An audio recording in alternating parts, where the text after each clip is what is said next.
Nobody can find enough visual effects artists. The problem is that it's super confusing. Where does the talent come from? But why visual effects exist? It's just too much to play with. It's just too much resources. The most of our time is spent wondering why it's not working. So excited to see that starting to shift. Great minds think alike. Hello, guys. Today we have a very interesting interview with Keith Guerrette, the CEO of beyond-vfx studio that specializes in creating visual effects for games and film. And what's even more interesting is that Keith is actually one of the people behind RealtimeVFX forum that's being loved by members of all of the video game community. We talk about VFX, education, visual effects, as well as things you need to learn in order to be a successful VFX artist. Greetings and welcome to the 80 Level Roundtable podcast. In each episode, host Kirill Tokarev invites video game industry leaders to talk about the world of game development. No topic is off limits as long as it relates to video game development. New episodes are in the works, so remember to follow us or subscribe and share with someone you know will also enjoy the podcast.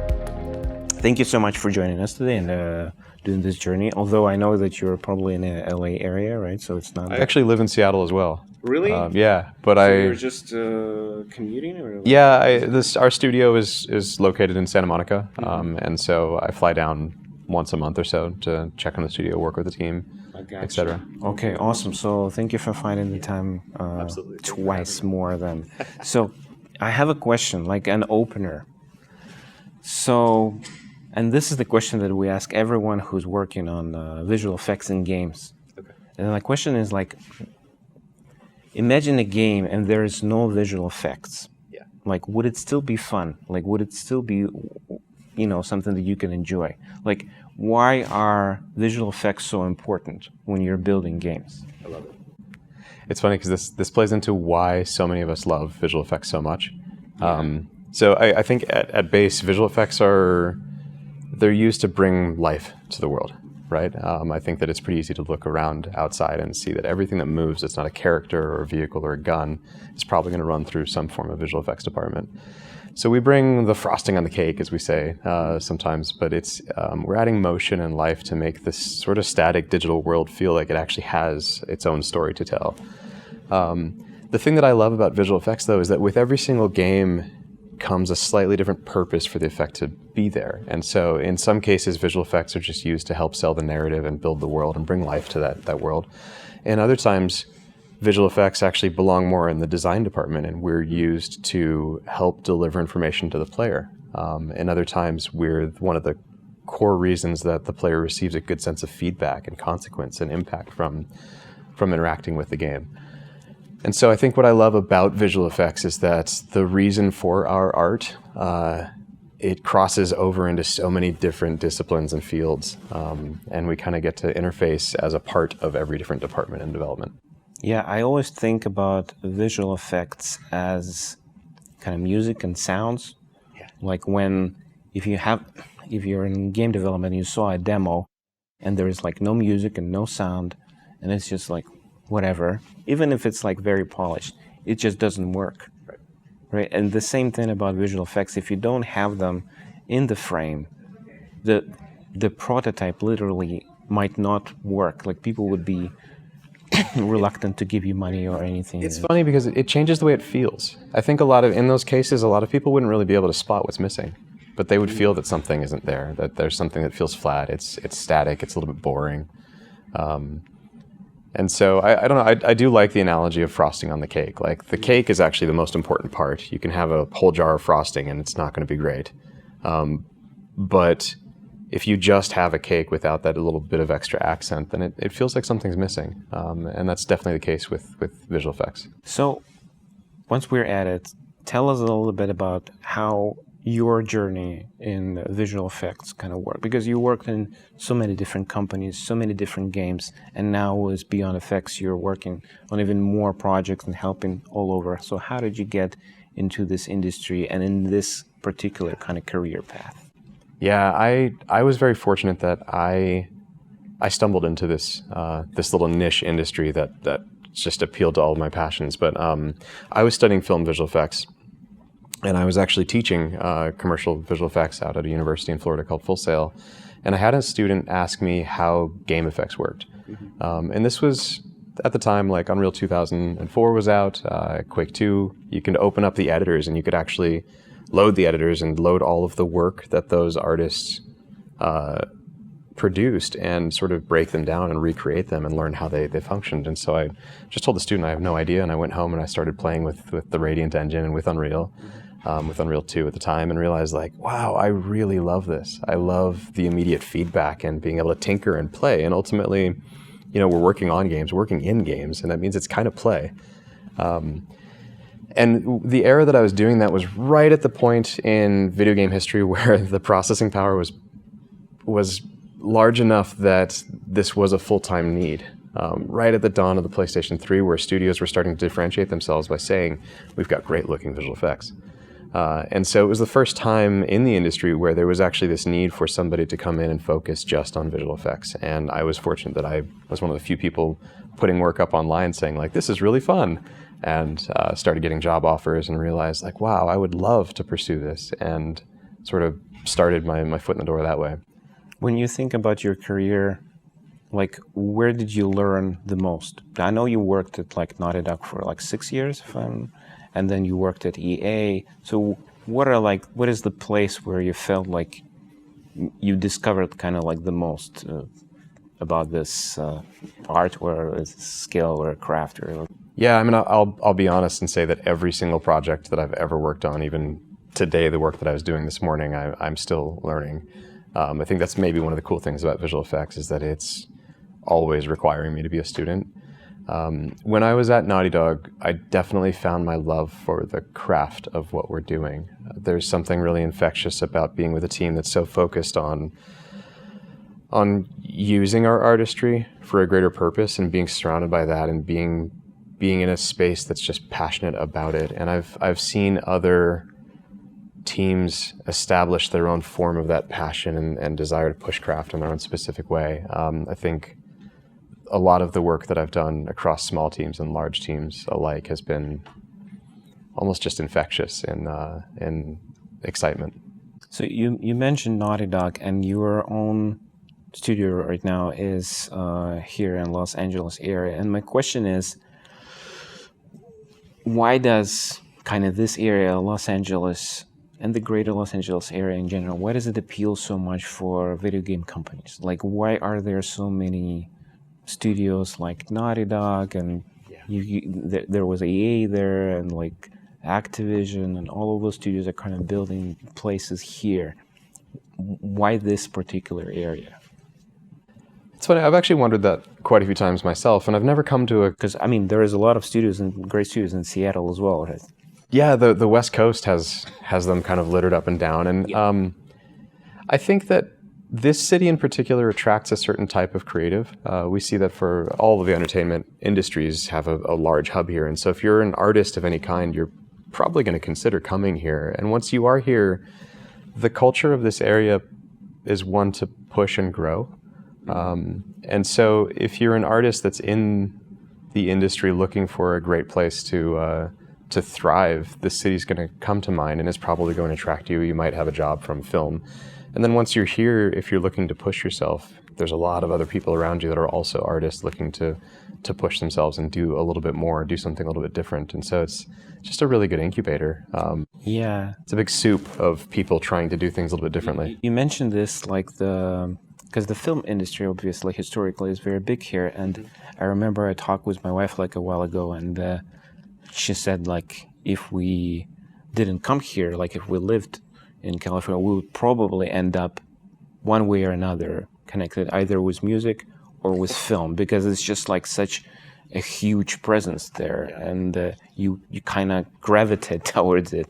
But with games, what's interesting is that now, especially with like real-time tech and kind of technologies sort of merging, you see a lot of people kind of going from film into games, and then from games into film, and kind of all mixed up. Finally Maybe, smearing, yeah. maybe this is one of the reasons why kind of LA is the place where there are so many game studios, because there were a lot of film people and animation people here. Like, I mean, Disney is right next to Blizzard, so it just makes sense because the styles are similar and the animations are similar and so on. So maybe that's one of the reasons. And my question is, you working with talent, you are trying to attract people.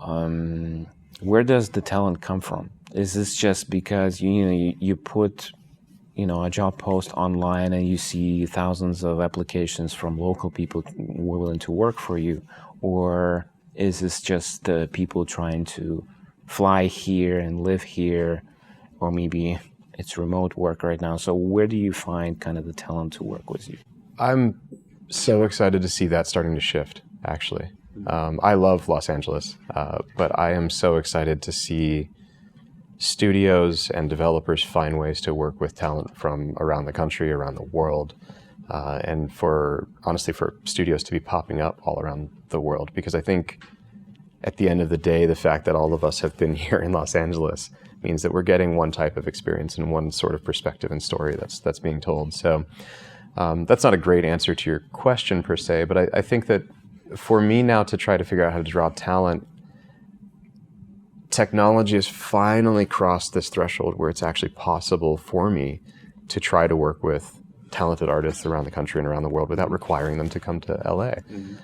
Because that's such a huge ask for you to give up whatever you've built for your home somewhere else to come and join us here for a job. And I think that it's actually really refreshing that there's almost a new sort of shift in the balance that, hey, we can actually have the lives that we wanted and also work in this field.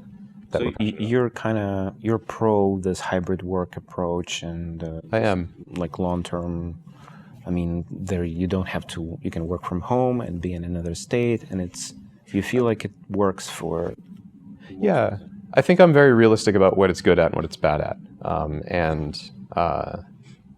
I think having everybody in one open space working together is good at a lot of things. It's also really bad at a lot of things. It's hard to focus when you're in an open bullpen and people can just come and tap you on the shoulder all day and every day.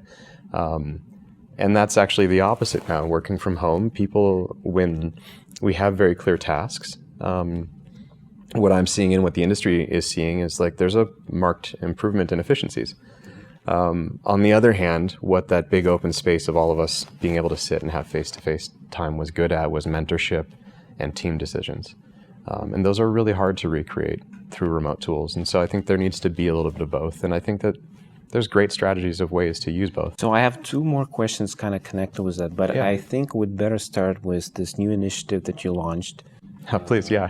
Tell us a little bit about that. But I think this is like a 6-week program where you guys basically teach how to build visual effects in games. And it's not, we talked about visual games as a frosting on a cake, and there are so many elements that are in your program. I mean, you're doing a little bit of environment storytelling, there is camera, there's particles, and all this stuff. Tell us a little bit about how did you come up with this idea? Where did it come from? Like, is this because you want kind of more production-ready people, and you didn't find many, and you decided to teach them themselves, or is this because of your educational background? Like, it's a lot of all of it. I think, in truth, so there aren't any schools in North America that are teaching real-time visual effects enough to create entry-level artists.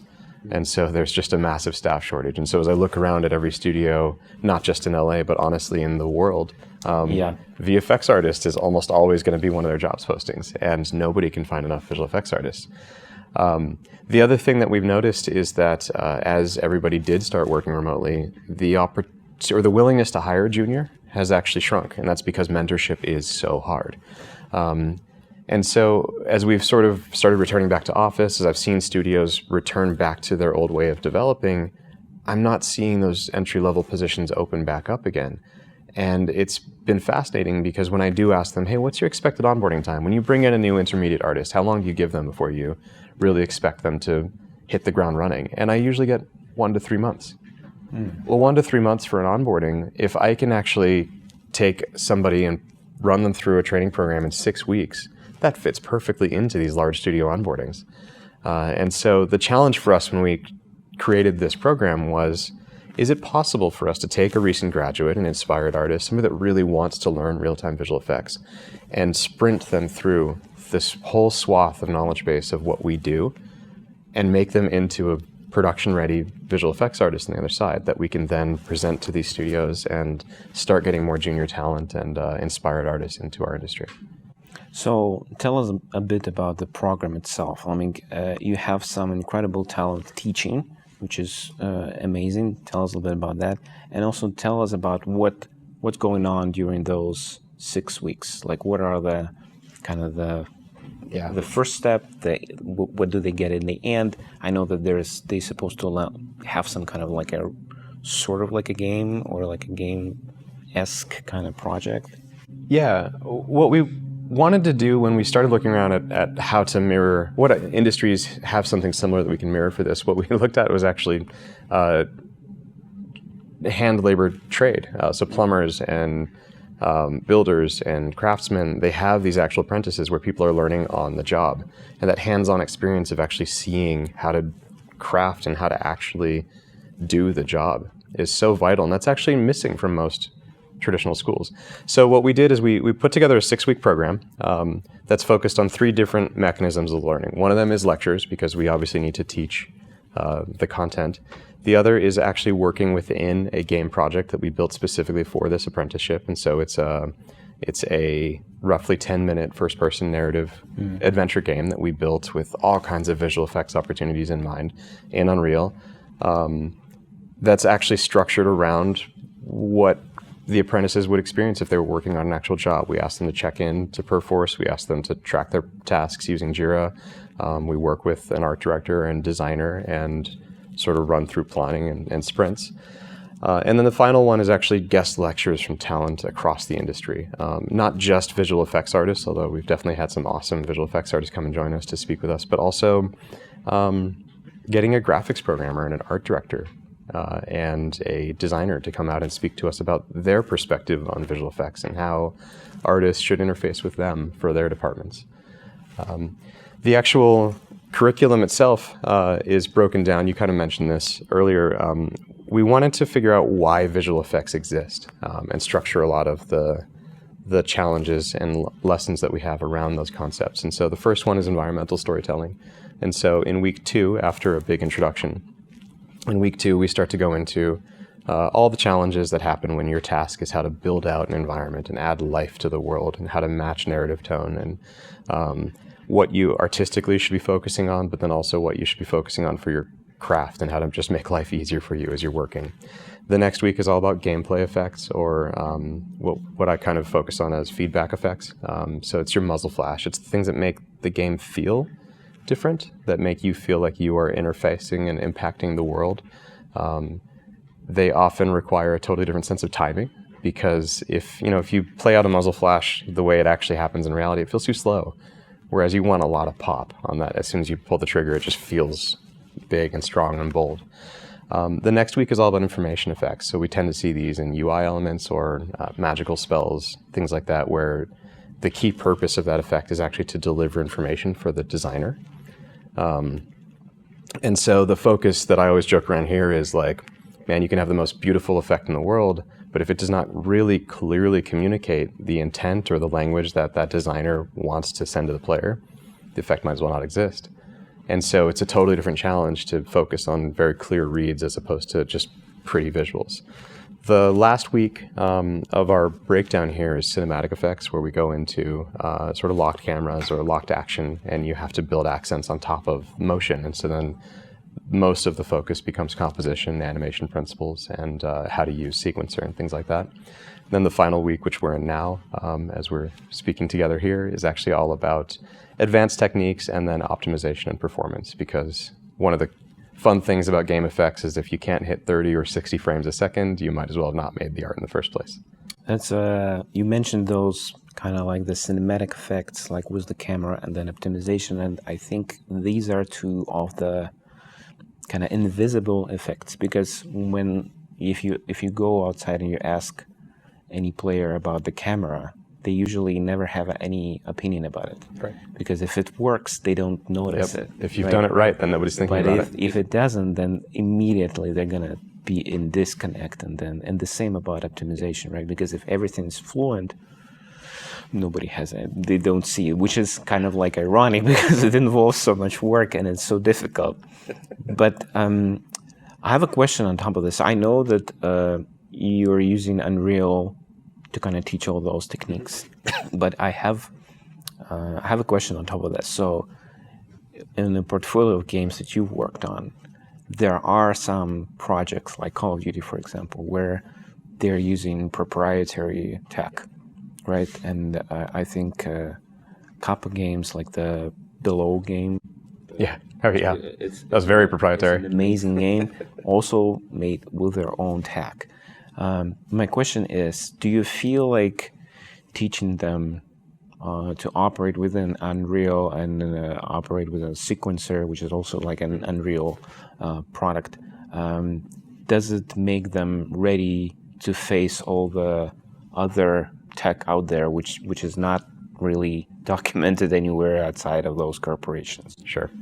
I think one of the best things that has happened to, I'm going to say, the niche visual effects industry has been the standardization of Unreal or Unity, because it's finally given us a common language. And so even when I do hop over to other tools, and I love working in proprietary engines because it's just a new type of puzzle to play with, but we still have the frame of reference of Unreal. So if you and I have never worked together before, and you and I have never worked in this new engine before, as we're exploring it, we can still reference what Unreal does to communicate and figure out, okay, so I know holistically that I need to spawn this particle and control the scale and the color and the opacity over its lifetime. And when it collides, I want it to trigger an event to spawn something else. And like that language is structured around some of the standards that the major engines have produced for us, so that we then are able to go in and manipulate that next engine and figure out what can that engine do for us. Or if we're working with engine programmers, which most of the time with proprietary engines, they're very well supported internally, which is why I love working with them. We get to problem solve with those engineers to make those tools do what we need. So at the end of the day, I think what matters more is that we're learning the craft to some degree, and that's platform agnostic, as we joke around. They're all trying to do roughly the same thing, just in slightly different ways with different potentials. So a question on this, like while we're at the talking about tech in general. So I think I don't remember if it was this year was eventful, so I don't remember if it was this year or last year, but so Peter Jackson they sold their tools division to Unity for like some astronomical number, like a billion, and it wasn't astronomical. I don't remember what it was. 1.6 or something, or 1.8. So it was ridiculous. Like, and my question is, because we get this a lot, especially working with tech people and people who are doing something with proprietary engines, and there are different kind of schools of thought on this. So share yours. Okay. Do you feel like having your own tech right now, is this more of a benefit, or does it hold you back? Like if you look at like CD Projekt, I think that's the most like a recent illustration, right? So they work with their own tech, and then they ship the game to a result that they had. Now they're doing the next game with Unreal. And my question is like, is this for some studios, it's just too much to play with, it's just too much resources, or do you feel like this is still a competitive advantage and studios should still kind of pursue, if they can, to do their own tech? Oh man, it is such a complicated. It's a lot, and philosophical question actually as well, because on one hand, Unreal gives us this great gift of these phenomenal tools that we get to iterate with. And what I really like about sort of the pre-box engine is that you almost can hopefully let the tool recede and just focus on what you can do with it. And so you see, if you look in like the hobbyist channels and forums right now, there's some amazing art being produced simply because Unreal allows them to. Most of that art isn't necessarily optimized or performant for what we need in a shipped product, but they're just focusing on craft. And I think that that's really telling, that these users and developers are able to let the tool finally recede from the conversation and just focus on what they're actually producing. What I see in developers that are building their own proprietary engine is that the engine almost becomes a part of that product, which is so cool, because instead of focusing on engine versions and releases, everybody, the graphics programmers and the engine programmers and the developers and designers and artists, they're all working together to form this end piece, and they get to sort of build this giant iterative flow together. And sometimes that means tools that are phenomenally better at the specific thing that they're trying to solve. I think the only danger is that and this is also true with people that are in Unreal, is that our industry is still very prone to focus on tech instead of craft. And I'm anxious for the day when we as artists all stop fiddling too much with our technology and just focus on what we're actually doing with it. So you mentioned kind of being fixated on tech. And this is something I hear a lot from people who are doing visual effects, because it's in this strange area where it's kind of art, but at the same time there is a lot of math involved, and it's optimizations, and there is a bunch of different tools like Houdini, popcorn effects, like a bunch of the internal tools that companies have. And my question is, since you're doing this program and you're teaching them, which is the skill that is very difficult, what are the biggest challenges that you face? Like, what are the things that people are having most trouble with? Where to look for the things to improve before you start going there? I mean, I think the part that makes me laugh about this question is that artists that are just getting into the industry, they assume that most of our time is spent on producing art, whereas the reality is the most of our time is spent wondering why it's not working. Oh, yeah. And so I think that's actually still to this day the hardest part, is that I can have the best of intentions of making a brand new effect in 2 days, and tomorrow I will get somewhere and I'll find out like something isn't working, and I'll lose the next 3 or 4 days just trying to figure that out. It sounds a lot like an engineer's job. It is. I think there's a very logical and what I always try to encourage is a scientific process when you are debugging.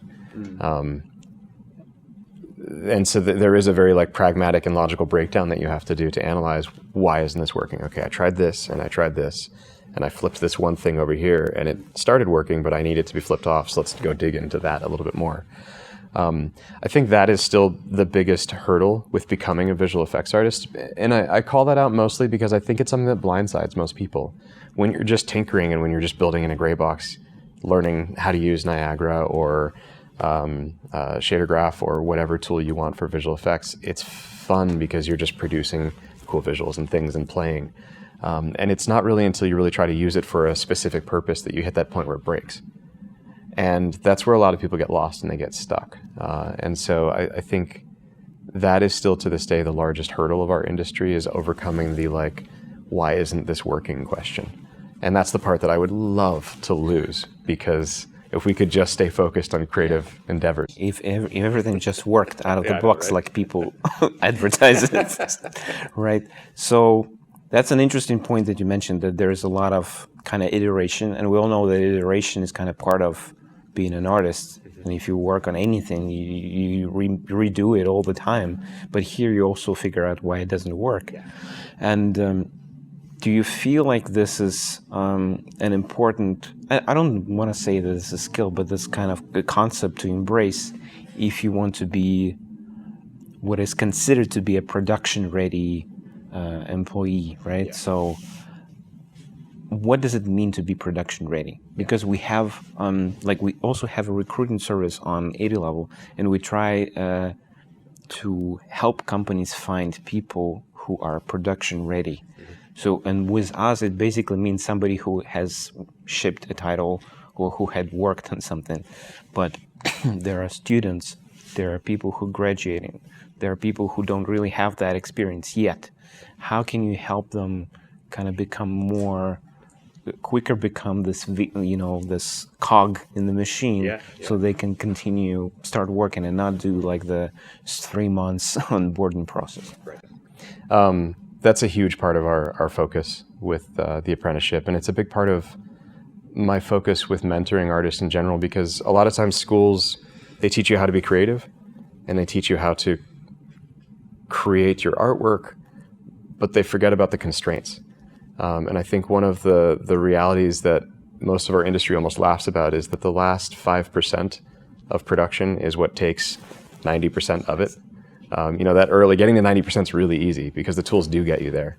And so when it comes to visual effects tasks, especially working in production, there's people above me way at the top that they're putting money to this, and so they need promises. And then running all the way down to project managers, they need some sort of statements of time.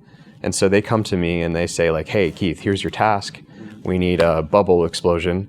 And I'm going to say, I have no idea what that even means. What do you, sure, that's a week. Right? And they want some sort of time estimate. And I want to give them an answer because I certainly know better than they do. But it's also terrifying because I don't really know. And there's so many reasons why I wouldn't be able to actually deliver on that. And so you have to build that sort of understanding of how to approach that conversation. But then more specifically, you have to build an understanding of how to work. And so we try to beat into it's maybe not the right phrase, I'll change my turn of phrase there. We try to really reinforce the concept of splitting up your individual task into thirds. The anecdote that we always say is first make it work, then make it pretty, then make it fast. So you were saying about that VFX is a great place to kind of get into. When you were speaking with colleges, you're saying that it's a very easy kind of place to start. Yeah, I've been saying I feel like my entire career that visual effects in games really should be the easiest job to get in the games industry. One, because the demand is so outlandishly lopsided. Like every studio needs visual effects artists and there just aren't enough of us. But also because the tools that we use, you can just download for free. You can open up Unreal or you can open up Unity and you can open up all the examples and you can see everything, like every step that artist went through to create that artwork. It's not like opening up a sculpture and wondering like, oh my gosh, how did he sculpt this? It's literally like step by step. You can see all the instructions that we add in all of our settings to create that artwork, and you can actually backtrack it. And so for people that are interested in visual effects, they've got access to all that they need to become really good visual effects artists. The problem is that it's super confusing. And so there's just no real strong guided educational resources. And that's where there are a few groups of us that are trying to solve that. Yeah, that's what I want to ask. You're one of the moderators on the RealtimeVFX, which is one of the amazing platforms for real-time VFX artists, because we on 80 level go to the forum and we check out like the new stuff that's happening, and sometimes we pick up someone to do an interview with because there's just so much. You were saying people are doing some amazing stuff in Real. I mean, you can go to that forum and figure that out because it's just insane. I would love to. I'd love to talk with you more about that afterwards. How having that platform kind of help educate the audience, educate like the community about what can be done? Yeah, so that forum spawned out of a couple of us visual effects artists talking. We were all out drinking, catching up, and realizing that we all used slightly different words to say the exact same thing. It was one of those bar arguments where like we're all actually saying the exact same thing, but because we're using the language local to our specific game's engine, we weren't understanding each other. And what I realized, and what we all kind of came to the conclusion of, is that we as an industry just need to find better places to share conversation. That the first step that we need to do is start sharing knowledge so that we can actually start to communicate and bridge that gap. And so I started RealtimeVFX.com. Several of us started the Facebook group. The Discord channel spawned out from that. We also started working with GDC to get the VFX bootcamp going, and just trying to find as many different places to create a thriving community. Right now, the Twitter community for RealtimeVFX is amazing and inspiring.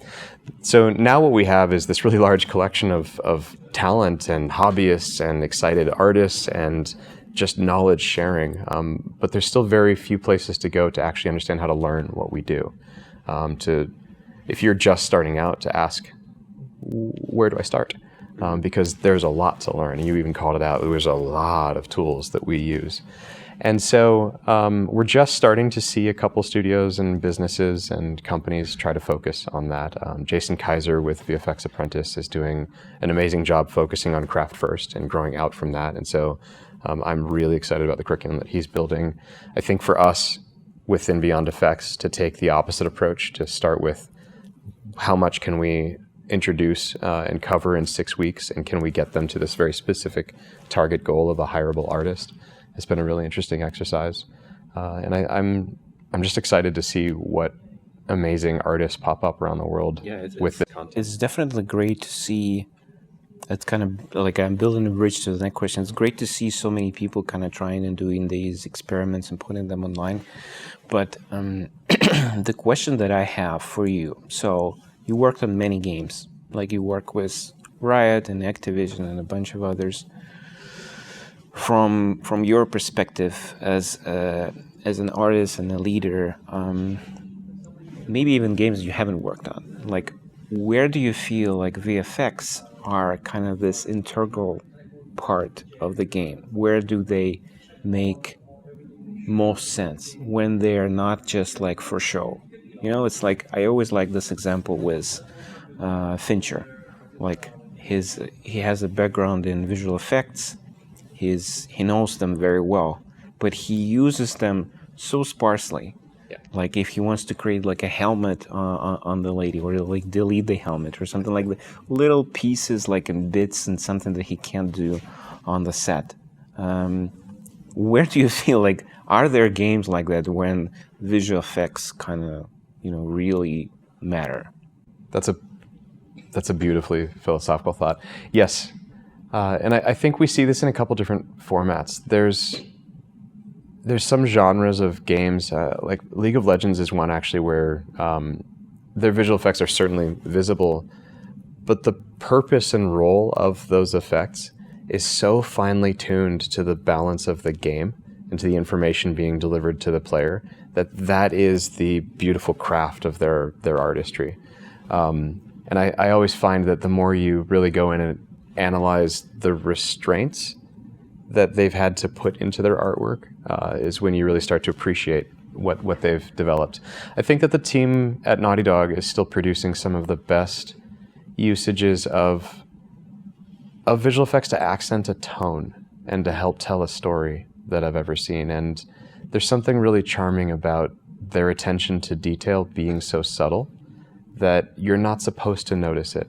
You're not supposed to feel the massive impact, but if you do take the time to look, you see it there, and it fits in with the world that they're trying to build and the way they're trying to make you feel about their story as you're playing through it.